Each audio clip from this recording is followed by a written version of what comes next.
자, 오늘 본문의 말씀으로 여호와의 선하심을 맛보아 알지어다, 이런 제목으로 함께 말씀을 대하기를 원합니다. 제가 본 영화 가운데 제가 참 몇몇 영화들을 기억을 하는데, 그 중에 하나가 이제 해리슨 포드의 도망자라고 하는 영화가 있습니다. 아마 포스터를 한번 볼까요? 기억나십니까? 아마 기억하실 것 같아요. 1993년 상영된 영화입니다. 근 30년 가까이 지난 영화인데, 저명한 의사인 주인공이 이제 아내를 살해했다라는 억울한 누명을 씁니다. 그리고 사형 선고를 받습니다. 호송버스에 타고 이제 이송하던 과정에서 함께 타고 있던 죄수들이 이제 탈옥을 시도합니다. 자, 이 과정에서 탈출할 기회를 얻어서 탈출을 하죠. 그리고 누명을 벗고 진범을 잡기 위해서 이제 도망자의 삶을 삽니다. 자, 이것이 이 영화의 내용인데, 자주 했습니다. TV에서도 특선 영화 이렇게 많이 했는데, 혹시 안 보신 분들이 있으면 한번 보시면 좋을 것 같다 생각합니다.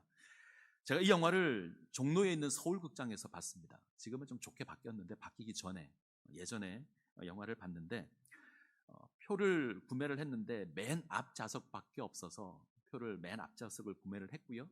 앞좌석 가운데 맨 왼쪽 그쪽에 앉아서 영화를 봤습니다. 당시 이제 외국 영화를 하게 되면 이제 자막이 뜨는데, 자막은 화면에 오른쪽에 떠요. 그리고 예전 서울극장은 그 화면과 관객 사이 의자가 굉장히 가까웠습니다. 그럼 어느 자세로 봐야 되냐면 이렇게 봐야 되는데, 자막이 어디 뜬다고요? 저쪽에 떠요. 이렇게 거의 2시간 동안 그렇게 봤습니다. 이게 좀 영화가 좀 지루하면 중간에 이제 몸도 풀고 목도 풀고 할 텐데, 목은 아픈데 눈을 뗄 수가 없습니다. 계속 이제 아슬아슬한 상황이 계속 진행이 됩니다. 그래서 2시간 동안 목을 붙잡고 영화를 봤습니다. 화장실 가고 싶은데 갈 수가 없었습니다. 가면 결정적인 장면 놓칠 것 같아서 목은 아프고 아래쪽은 힘들고 꾹 참고 영화를 봤습니다. 그래서인지 영화 내용을 잘 이제 기억을 합니다. 자, 이런 영화를 보면 이제 공통점이 있죠. 주인공은 몇 번이나 죽을 고비를 넘깁니다. 아슬아슬합니다. 하나 잘 넘어가면 또 다른 위기가 찾아오죠. 자, 그 와중에 주인공은 어려운 사람을 돕습니다. 궁지에 몰린 사람을 도와주기도 합니다. 반대로 주변 사람들이 어려움을 겪기도 하죠. 주인공 하나 살리자고 여럿 죽습니다. 자, 또 한 가지 특징은 살기 위해서 주인공이 굉장히 비참해집니다. 평상시 주인공이라면 절대 하지 않을 행동들을 살기 위해서 하죠. 자, 이런 내용들을 우리가 이제 확인할 수 있습니다. 자, 우리는 오늘 성경에서 또 한 명의 도망자를 봅니다. 다윗이라고 하는 사람입니다. 다윗은 하나님으로부터 기름 부음을 받은 왕이죠. 미래의 왕입니다. 근데 현재 왕인 사울로 말미암아 도망하고 있습니다. 다윗은 영화 주인공처럼 아주 필사적입니다. 아슬아슬한 순간이 계속됩니다. 원수가 창을 던집니다. 가까운 거리에서. 한 번만 던지는 것도 아니죠. 여러 번 던집니다. 자객을 보내어서 죽이려고 합니다. 끊임없이 군대를 보냅니다. 위기 하나가 넘어가면 또 다른 위기가 기다리고 있습니다. 주변에 많은 사람들이 이제 어려움을 겪죠. 요나단, 사울의 아들인데 사울과의 관계가 좋지 않아집니다. 우리가 읽지 않았지만 21장 전반부를 보시면 다윗이 높당의 제사장을 만나는데, 다윗 때문에 이 제사장들이 죽임을 당합니다. 자, 이런 고난들이 이제 계속되는 거죠. 자, 영화가 계속 진행될수록 진실은 가까워집니다. 자, 동일합니다. 다윗 역시 도망자의 삶이 계속될수록 그는 점점 더 이스라엘 왕위로 나아가고 있습니다. 사울은 점점 더 몰락합니다. 자, 이 내용들을 우리가 본문에서 확인하게 될 겁니다. 자, 오늘 본문의 내용은 다윗이 사울을 피하여 블레셋으로 내려간 이야기입니다. 자, 다윗이 높당을 거쳐서 블레셋 땅으로 갑니다. 어디로 간다고요? 블레셋으로 갑니다. 원수의 나라로 갑니다. 블레셋은 5개의 도시로 이루어진 그런 국가입니다. 이 가운데 가드라고 하는 곳이 가장 큽니다. 자, 골리앗이 이 가드 출신입니다. 근데 다윗이 어디를 가죠? 블레셋의 가드로 갑니다. 자, 왜 다윗이 블레셋으로 갔을까? 원수의 나라입니다. 심지어 블레셋의 영웅인 골리앗을 죽인 것이 다윗입니다. 다윗 입장에서는 아주 위험한 곳이 블레셋인데 다윗이 이곳으로 갑니다. 다르게 표현하면 그만큼 다윗의 상황이 어렵습니다. 원수의 땅으로 피해야 할 만큼 다윗의 상황이 어렵습니다. 이스라엘 땅에 거하는 것보다 원수의 땅에 거하는 것이 훨씬 더 안전하겠다. 다윗이 이렇게 생각을 한 겁니다. 사울을 피하는 것만 생각하면 여기보다 안전한 곳이 없죠. 그래서 블레셋으로 갑니다. 아마 다윗은 자신의 정체를 숨겼을 겁니다. 근데 아마 아기스 신하 가운데 다윗의 특별함을 알고 그를 추천해서 다윗이 아기스의 신하가 됩니다. 근데 문제가 발생하죠. 이 아기스 신하들 가운데 다윗을 아는 자가 있습니다. 다윗이 어떤 자인지 압니다. 심지어 이 사람은 다윗을 찬양하는 이스라엘의 노래까지 기억합니다. 그래서 이야기를 하죠. 저자는 이스라엘의 왕입니다. 이스라엘 사람들이 사울이 죽인 자는 천천히요 다윗은 만만히로다 찬양했는데 이 사람이 바로 여기 있는 다윗입니다. 고소를 하는 겁니다. 큰 어려움이 닥쳤습니다. 다윗이 아기스를 두려워합니다. 자, 몰래 숨었는데 발각되었습니다. 사울을 피하려다 더 위험한 상황이 되었습니다. 여우 피하려고 했는데 호랑이 만났습니다. 자, 다윗이 이 상황을 어떻게 넘어가죠? 미치광이가 됩니다. 미치광이가 되어서 대문짝에 글자를 긁적긁적합니다. 침을 질질 흘립니다. 자, 고대 사회는 악신이 임하면 미치광이가 된다라고 믿었습니다. 근데 이 미치광이를 죽이면 그 악신이 나에게로 와서 내가 미치광이가 된다 그렇게 생각했습니다. 그래서 다윗을 아무도 건들지 못하는 겁니다. 자, 이것으로 다윗이 위기에서 벗어납니다. 이것이 오늘 본문의 내용입니다. 어떤 느낌이 드시죠? 다윗을 생각하면 어떤 느낌이 드십니까? 당황스럽지 않으십니까? 사실 잘 이해가 안 되죠. 지금 다윗은 굉장히 초라합니다. 아니, 수치스럽습니다. 우리가 알고 있는 다윗이 아닙니다. 다윗은 골리앗을 무찌르는 위대한 용사입니다. 이스라엘 가운데 그 누구도 나서지 못했던 그 전쟁터에서 골리앗 앞에 나아가서 골리앗을 무찌른 위대한 용사, 그 영웅이 다윗입니다. 근데 오늘 본문에는 그 다윗이 없습니다. 볼품없고 수치스러운 그런 미치광인만이 오늘 본문에 남아 있습니다. 이 다윗이 어떻게 느껴지십니까? 우리는 신앙을 이해할 때 영웅이 되는 것으로 이해하는 경우가 많습니다. 적어도 내가 하나님을 믿으면 골리앗은 때려잡아야 합니다.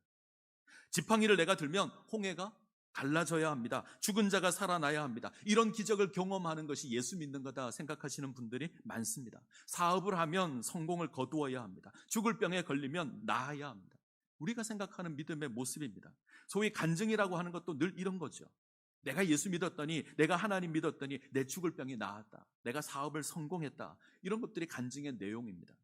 물론 무시하자는 것 아닙니다. 때때로 우리에게 도전도 되고 도움도 될 수 있을 겁니다. 이것이 간증의 본질이 되면 안 됩니다.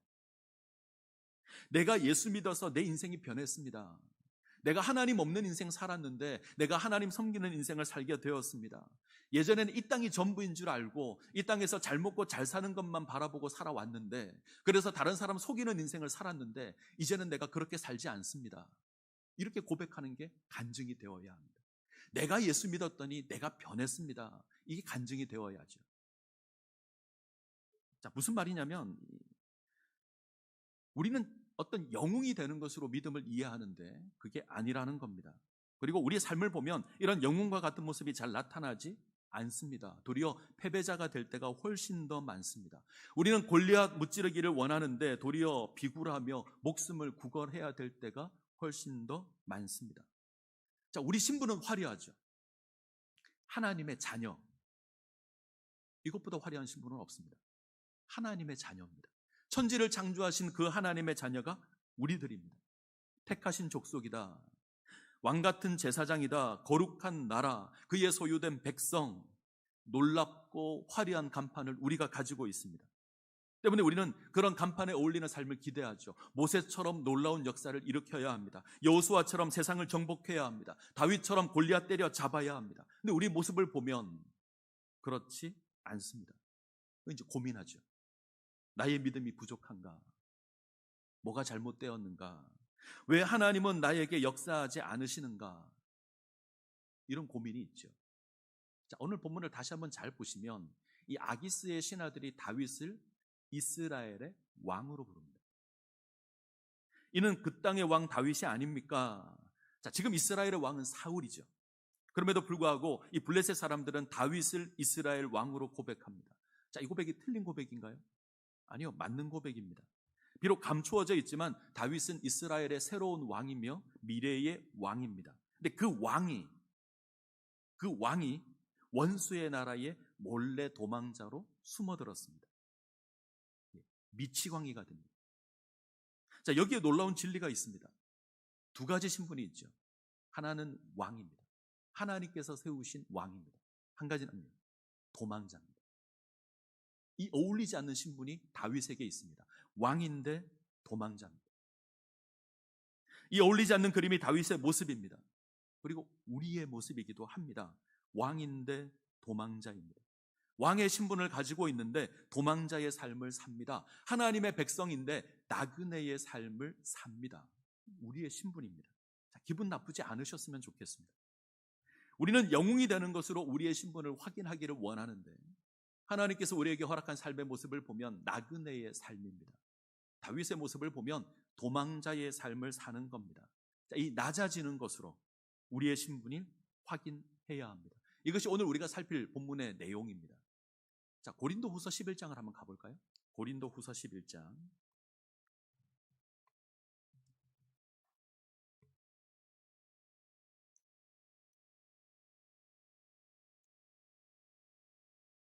고린도후서 11장을 펴 놓으십시오. 자막은 조금 이따 하시고요. 고린도후서 11장. 자, 초대 교회 가운데 고린도 교회는 아주 많은 문제를 지니고 있던 그런 교회였습니다. 나누이고 분열하고 서로 고소하고 더러운 죄악이 넘쳤던 교회가 고린도 교회입니다. 자, 그 가운데 하나가 거짓 교사들이 나타나서 교회를 혼란스럽게 합니다. 이 거짓 교사들이 고린도 교회 가운데 들어와서 자신의 육신을 자랑하기 시작합니다. 자신들이 가지고 있는 조건, 자기들이 가지고 있는 자격, 자신들이 경험한 황홀한 어떤 그런 역사들 자랑하기 시작합니다. 그리고 바울을 공격하죠. 바울의 외모를 공격합니다. 바울의 사도권을 공격합니다. 바울은 사도가 아니다 비난합니다. 바울의 글에는 힘이 있지만 바울의 말은 약하다 이렇게 공격하기 시작합니다. 자신이 가지고 있는 화려함은 자랑하면서 바울을 공격하는 거죠. 자, 이에 바울이 그리스도인이 지니는 참된 자랑이 무엇인지 고백합니다. 그것이 고린도후서 11장입니다. 자, 22절 가겠습니다. 22절, 23절 같이 읽겠습니다. 22절. 그들이 히브리인이냐 나도 그러하며 그들이 이스라엘인이냐 나도 그러하며 그들이 아브라함의 후손이냐 나도 그러하며 그들이 그리스도인의 일꾼이냐 정신없는 말을 하거니와 나는 더욱 그러하도다. 여기까지 보겠습니다. 그들이 히브리인이냐 나도 히브리인이다. 그들이 이스라엘 사람이냐 나도 이스라엘 사람이다. 그들이 아브라함의 자손 아브라함의 후손이냐 나도 그렇다. 그들이 그리스도인의 일꾼이냐 내가 정신 나간 것처럼 이야기하지만 나도 정말 그렇다. 나도 그리스도인의 일꾼이다. 그런데 나는 이런 것 자랑하지 않는다. 내가 진정 자랑하는 건 이것이 아니다. 내가 자랑하는 것은 이런 것들이다. 그러면서 23절 후반부부터 이야기를 합니다. 이게 내가 자랑하는 거다. 그 내용이 무엇이죠? 40의 감한배를 5번이나 맞았습니다. 3번 태장으로 맞았습니다. 1번 돌로 맞았습니다. 3번 파선하였고 강의 위험과 강도의 위험을 당했습니다. 동족의 위험과 이방인의 위험을 당합니다. 시내의 위험과 광야의 위험과 바다의 위험을 당합니다. 거짓 형제들로 말미암아 위험을 당합니다.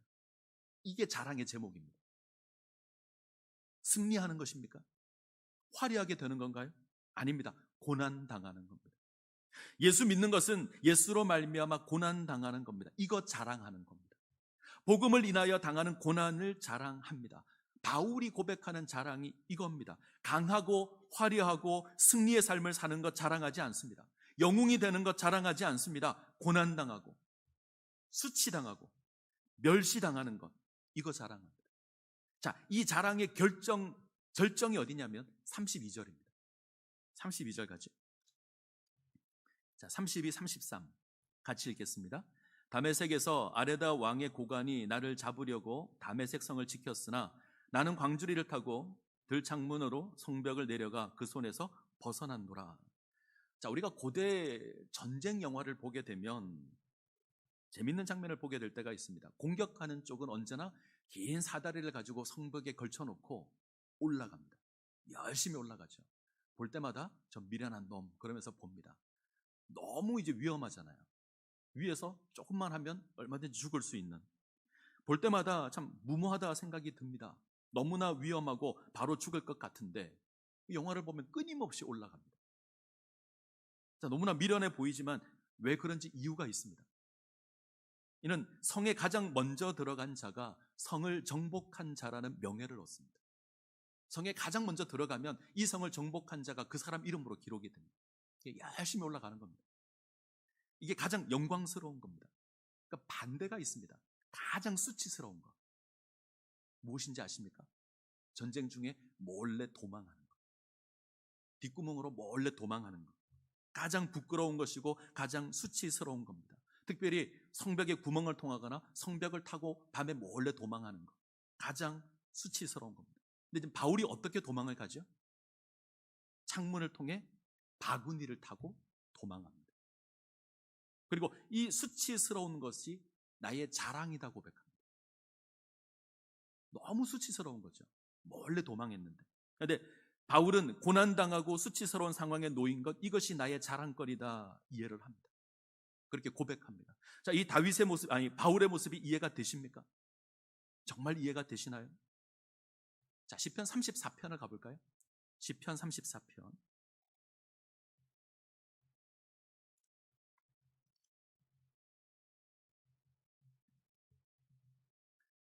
시편 34편.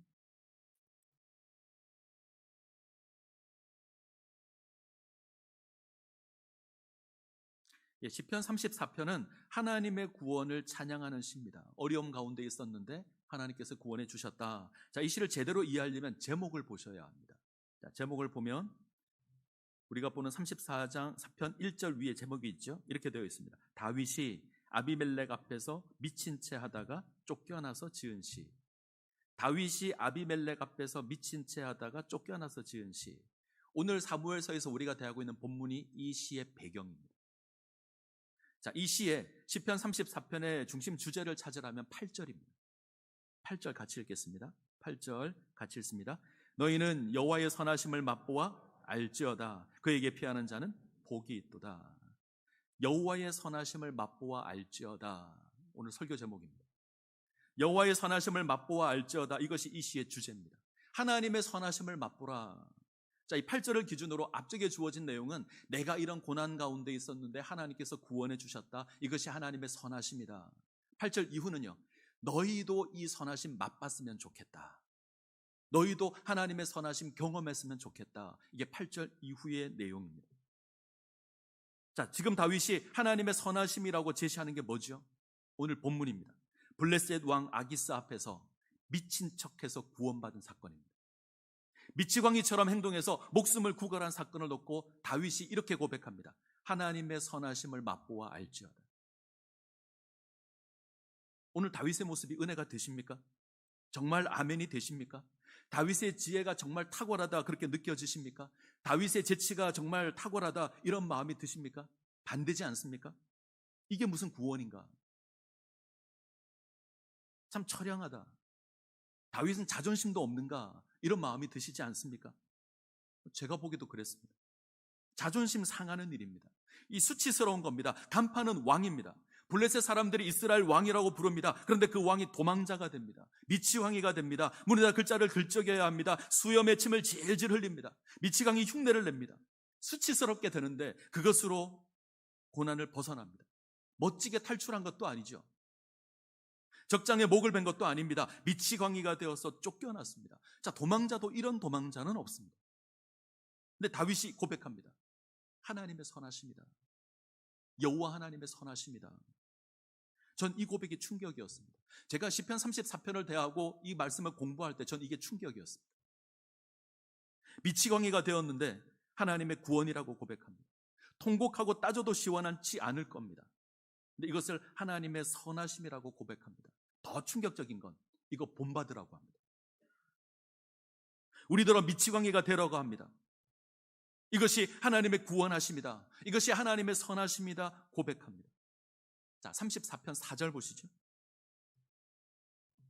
4절 같이 읽습니다. 내가 여호와께 간구하매 내게 응답하시고 내 모든 두려움에서 나를 건지셨도다. 6절 가겠습니다. 같이 읽습니다. 이 곤고한 자가 부르짖음에 여호와께서 들으시고 그의 모든 환난에서 구원하셨도다. 자, 17절 갈까요? 17절 같이 읽습니다. 의인이 부르짖음에 여호와께서 들으시고 그들의 모든 환난에서 건지셨도다. 다윗이 고백하죠. 나를 건지셨다. 내가 하나님께 부르짖었더니 하나님께서 건지셨다. 나를 구원하셨다. 이 곤고한 자가 부르짖음에 하나님께서 구원하셨다. 내가 하나님을 찾았더니 하나님께서 건지셨다. 이렇게 고백합니다. 거짓이 아니죠. 다윗의 고백이며 하나님을 향한 찬양입니다. 우리와 수준이 좀 달라요. 우리와는 뭔가 다릅니다. 저는 이게 우리 신앙의 수준의 차이가 아닌가 그렇게 생각을 합니다. 우리는 나의 모습이 화려하게 주어져야 하나님께 영광이 된다고 생각합니다. 내가 사업을 하면 성공을 해야 하나님께 영광이라고 생각합니다. 우리는 실패하는 것이 영광이라고 생각하지 않습니다. 내가 수준이 낮아지면 하나님도 민망해 하실 것이다. 우리는 그렇게 생각합니다. 때문에 이 땅을 살면서 내가 원치 않는 모습을 당하면 우리는 하나님께 따지죠. 하나님, 내가 하나님의 백성인데 왜 이런 대접을 받아야 합니까? 왜 내 꼬라지가 이렇습니까? 하나님, 나를 좀 세워주십시오. 나를 좀 높여주십시오. 그래서 하나님 영광되게 하여 주십시오. 우리는 끊임없이 내가 영웅되기를 원합니다. 골리앗 때려 잡기를 원합니다. 홍해를 가르기를 원합니다. 근데 그건 우리 뜻이고 우리 생각이죠. 우리는 자존심이라는 것에 아주 민감합니다. 자존심, 남에게 굽히지 않고 스스로 품위를 지키는 것, 자존심입니다. 내가 잘 되는 것으로 자존심 세우기를 원합니다. 때문에 신앙을 나의 자존심 세우는 것에 이용을 많이 하죠. 하나님, 이번에 큰 사업을 합니다. 하나님, 대박이 나서 하나님께 영광되게 해주십시오. 하나님, 이번에 승진 시험이 있는데 내가 하나님 저 인간 말고 내가 승진되어서 하나님께 영광되게 하십시오. 하나님, 이번에 취업이 되면 내가 한턱 쏘겠습니다. 우린 이런 모습에 늘 익숙합니다. 근데 신앙을 위해서는 우리 자존심 잘 안 내려놓습니다. 그죠? 나의 자존심을 세우기 위해서 신앙을 동원하는데 반대로 신앙을 위해서 나의 자존심은 잘 안 내려놓습니다. 자, 내 믿음이 온전한가 아닌가를 확인하는 방법이 하나 있습니다. 내가 무엇에 화를 내시는지 보면 됩니다. 내가 무엇에 흥분하는가 이거 보시면 됩니다. 우리는 손해를 보면 화를 내죠. 일한 대가를 받지 못하면 화를 냅니다. 대접받지 못하면 흥분합니다. 내가 진행하는 일이 제대로 진행되지 않으면, 풀리지 않으면 화를 냅니다. 예를 좀 들어보죠. 우리가 새 달력을 받으면 제일 먼저 무엇 하죠? 넘겨보죠. 뭐 찾습니까? 빨간 날 어떻게 되어 있는지 보십니다. 빨간 날이 많으면 기뻐합니다. 빨간 날이 적으면 누구에게 화를 내는지 모르겠는데 화를 냅니다. 금년 추석 화요일입니다. 예, 그 전주부터 잘 계산해서 하면 그 전주 한 금요일 오후부터나 토요일부터 연휴를 계산하고 그 추석에 끼어있는 주간에 휴가를 하루나 이틀을 쓰면 한 10일을 놀 수 있습니다. 기대가 되지 않으세요? 10일을 쉰답니다. 너무 좋을 것 같아요. 근데 마냥 좋지만은 않습니다. 오늘이 무슨 날이죠? 현충일. 10시에 사이렌도 울렸는데 현충일인데 빨간 날인데 주일입니다. 나라를 위해 희생하신 분들을 기념하기 위해서 우리는 기꺼이 하루를 쉴 준비가 되어 있는데 주일입니다. 못 쉽니다. 광복절 언제인지 아십니까? 주일입니다. 일제히 압제해서 해방된 날인데 나는 이 날을 기념하며 기꺼이 기뻐하며 하루를 쉴 준비가 되어 있는데 주일입니다. 한글날 토요일입니다. 세종대왕의 업적을 기념하기 위해서 쉬어야 되는데 못 쉽니다. 개천절 주일입니다. 크리스마스 토요일입니다. 예수님이 이 땅에 오셨는데 토요일입니다. 내년으로 넘어갈까요? 신정 토요일입니다. 조금 더 가죠. 내년 추석 토요일입니다. 금토일십니다. 예. 이러면 이제 한숨을 쉬죠. 누구에게 화를 내는지 모르는데 화를 냅니다. 그러나 기뻐하십시오. 제가 이렇게 설교 준비를 하고 있는데 제가 뉴스를 봤습니다. 정치하는 분들이 들으셨나 봐요. 대체 휴일을 준비하겠다. 그래서 빠르면 우리 이번 광복절부터 대체 휴일을 하루씩 주겠다 얘기해서 아마 좀 보장을 받을 수 있을 것 같습니다. 자, 우리는 이처럼 이게 뭔가 손해 본다라고 생각을 하면 화를 내죠. 세상의 유행을 쫓아가지 못하면 화를 냅니다. 유행 쫓아가기 위해서 몸부림을 칩니다. 한때 남자들 정장이 은갈치색이었던 적이 있습니다. 모든 사람이 은갈치색을 입습니다. 번쩍번쩍했습니다. 미니스커트가 유행하면 보는 사람 신경 쓰지 않고 일단 입어야 됩니다. 요즘은 몸에 딱 붙는 레깅스가 유행입니다. 안 입으면 큰일이 나죠. 이것이 다른 사람 눈에 어떻게 보이는지는 중요하지 않습니다. 일단 내 자존심입니다. 내가 이것을 입어야 유행을 쫓아간다 생각을 합니다. 자, 그런데 이런 흥분이, 이런 욕심이 우리 신앙에는 적용이 잘 안 됩니다. 신앙과 자존심을 연관시키는 일에 우리는 무척이나 인색합니다. 내가 예배드리지 못하는 것에 대해서 화를 안 냅니다. 그럴 수 있지. 너무 바빠서, 너무 피곤해서 내가 하나님을 예배하는 일을 하지 못했는데 화를 내지 않습니다. 왜 내가 예배드리지 못하는가 흥분하지 못합니다. 내가 바빠서 기도하지 못했는데 분노하지 않습니다. 내가 성경을 모르는데 속상해하지 않습니다. 그럴 수도 있지. 자, 이런 일로 화를 내셔야 합니다. 예배드리지 못하는 것에 분노하셔야 합니다. 예배드리지 못하는 상황을 인해서 화를 내셔야 합니다. 내가 성경을 알지 못하는 것에 대해서 탄식을 하셔야 합니다. 부흥의 강사 목사님이 집회를 인도하시다가 성도들에게 물었습니다. 여러분 12제자의 이름이 무엇입니까? 아십니까? 한참 침묵이 흐릅니다. 한참 뒤에 장로님 한 분이 조심스럽게 목사님, 제가 모세와 다윗은 아는데 나머지는 잘 모르겠습니다. 민망해해야 되는데 그런 느낌이 없습니다. 제가 하나 묻겠습니다. 자, 긴장하시고. 마태복음의 저자가 누구죠? 말씀하셔도 됩니다. 마태복음의 저자? 마태. 마가복음의 저자? 마가. 사도행전의 저자? 바울. 민망해 하셔야 됩니다. 누가입니다. 일부 예배 때 정보를 흘리지 말라 그랬는데 안 흘렸네요. 자, 우리는 이런 것에 조금 민감해 하셔야 되고요. 조금은 우리는 좀 흥분하셔야 됩니다. 왜 내가 이것을 모르는가? 왜 내가 예배드리지 못하는 것에 대해서, 기도하지 못하는 것에 대해서, 찬양하지 못하는 것에 대해서 우리는 분노하고 화를 내셔야 합니다. 그 일을 위해서 우리는 자존심 내려놓아야 합니다. 그것에는 별로 관심이 없습니다. 자, 지금 다윗의 모습을 보시죠. 하나님의 뜻 가운데 이스라엘의 왕으로 기름 부음을 받았습니다. 그리고 블레셋 아기스의 신하들에 의해서 이스라엘 왕으로 불립니다. 지금은 도망자입니다. 왕으로 부름을 받았는데 그 부름이 도망자의 삶을 살게 합니다. 사울을 피하여 도망해야 되고요, 블레셋을 피하여 도망해야 합니다. 하나님의 고귀한 신분이 낮아짐의 삶을 요구하고 있습니다. 하나님의 뜻이 이 땅에서 낮아지는 겁니다. 나의 자존심 내려놓는 겁니다. 하늘의 신분을 위해서 기꺼이 내가 도망자의 삶을 사는 겁니다. 신앙의 자존심을 위해서 나의 자존심 내려놓는 겁니다. 다윗은 어디까지 하죠? 미치광이까지 됩니다. 자신에게 주어진 그 이스라엘의 왕이라는 하나님의 뜻을 위해서 기꺼이 미치광이가 됩니다. 대문을 긁적입니다. 침을 질질 흘립니다.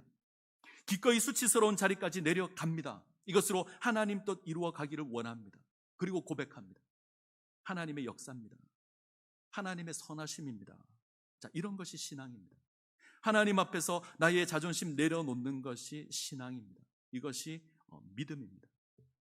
우리를 부르신 하나님의 사랑과 은혜를 기억하십시오. 그 고상한 것 아니었습니다. 나를 구원하시기 위해서 하나님께서 가장 낮고 가장 수치스러운 모습으로 이 땅 가운데 임하셨습니다. 하나님께서 인간의 모습으로 이 땅 가운데 오십니다. 죄 없는 그분이, 천지를 창조하신 그 하나님께서 저주받는 자리까지 나아오십니다. 죄인들에게 죽임을 당합니다. 멸시와 조롱을 당합니다. 누가 이런 수치를 받으시죠? 창조주 하나님께서 이런 수치를 받습니다. 하나님의 아들이 이런 수치를 당합니다. 이 세상을 다스릴 참된 왕이 이런 수치를 받고 있습니다. 우리는 이런 대접 용납하기 힘듭니다. 우리에게 이런 대접이 주어진다면 우리는 화를 낼 겁니다. 근데 이 땅에 임하신 하나님께서는 기꺼이 이 수치 감당하고 계십니다. 하나님의 자존심 버리십니다. 사람에게 지는 자리까지 낮아지십니다. 조롱받는 자리까지, 수치당하는 그 자리까지 하나님 낮아지고 계십니다. 그리고 당신의 뜻을 이루어 가십니다. 어떤 풍채도 없습니다. 고운 모양도 지니고 있지 않습니다. 그에게는 흠모할 만한 그 어떠한 아름다운 모양도 없습니다. 멸시당하고 징벌당하고 고난을 받으십니다. 우리 중 누구도 그를 귀하게 여기지 않았습니다. 침을 뱉었고 십자가에 못 박아 죽였습니다. 자, 그 하나님의 낮아지심으로 우리가 구원을 받았습니다. 하나님의 낮아지심으로 우리가 하나님의 자녀가 되었습니다. 하나님은 우리를 부르시는 그 일에 있어서 당신의 자존심 내려놓으셨습니다. 철저히 당신을 낮추십니다. 그리고 우리를 구원하셨습니다. 이것이 하나님의 사랑입니다. 이 하나님 앞에서 우리의 알량한 자존심 세우지 마십시오. 이 하나님 앞에 내 것 주장하시고 나를 세워달라 소리치지 마십시오. 하나님의 백성으로 부름을 받았다는 것, 높아지는 것 아닙니다. 낮아지는 겁니다. 하나님의 백성이라는 이 신분을 위해서 기꺼이 나의 자존심 내려놓는 겁니다. 내가 낮아져서 수치를 당하는 겁니다. 그때야 우리를 향한 하나님의 구원을 경험할 수 있습니다. 하늘의 복을 누리시기를 원하십니까? 낮아지십시오. 하나님의 역사를 경험하기 원하십니까? 낮아지십시오. 그때 우리는 우리를 구원하시는 하나님의 은혜가 얼마나 귀한 것인지, 얼마나 감격스러운 것인지 우리가 확인할 수 있습니다. 하나님의 선하심 경험할 수 있습니다. 예수를 위해서 미친 짓 해야 한다면 하십시오. 예수를 위해서 대문의 글자를 긁적여야 한다면 하십시오. 침을 흘려야 한다면 하십시오. 철저히 낮아지셔야 합니다. 그때 하나님 구원을 확인할 수 있습니다. 우리를 향한 하나님의 놀라운 사랑 경험할 수 있습니다. 다윗이 고백하는 하나님의 선하심 우리가 맛볼 수 있습니다. 이 은혜 가운데 세워지시기를 간절히 소원합니다. 기도하시겠습니다.